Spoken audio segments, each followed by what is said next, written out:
নজর রাখবো পরবর্তী সংবাদে।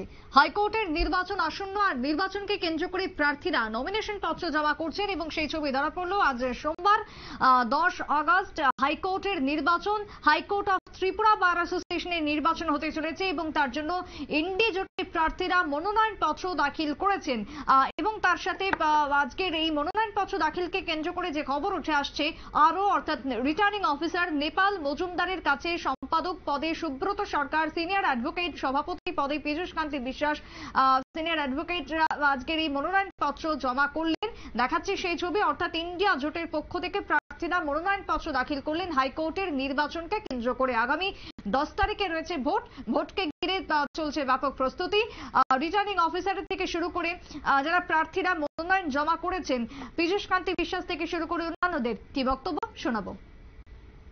আমরা আজকে সংবিধান বাঁচাও মঞ্চের পক্ষ থেকে যারা প্রার্থী সবাই আজকে আমরা নমিনেশন ফাইল করেছি।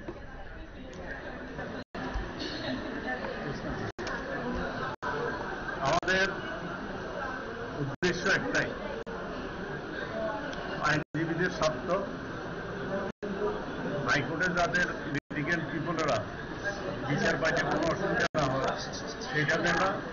আর দুটো মেইন জিনিস আপনারা জানেন, আমাদের এটা অধিকার,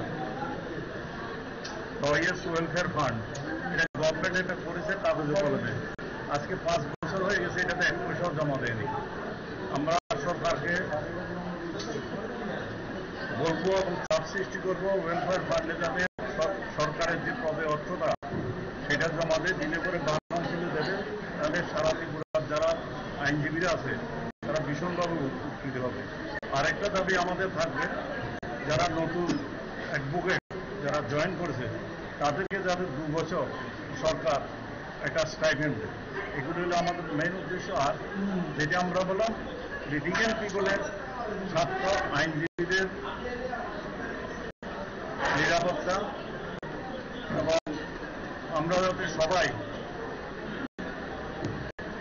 বারের স্বার্থে, মানুষের স্বার্থে, সমস্ত দল মত নির্বিশেষে সবার উপরে উঠে আমরা মানুষের সেবা করতে পারি, সেই জন্য আমরা চাই যারা আইনজীবী। 10ই আগস্ট সকাল 9টা 30 থেকে 1টা 30 অবধি ভোট গ্রহণ করা হবে। এখন অবধি আমাদের 35 জন প্রতিনিধি তাদের নমিনেশন পেপার গ্রহণ করেছেন এবং আজকে এবং আগামীকাল এই 2 দিন ওনারা নমিনেশন পেপার জমা করবেন। এখন অবধি 11 জন নমিনেশন পেপার জমা করেছেন। আগামীকালও আমরা নমিনেশন পেপার গ্রহণ করব এবং নমিনেশন পেপারগুলি আমরা জমা রাখবো।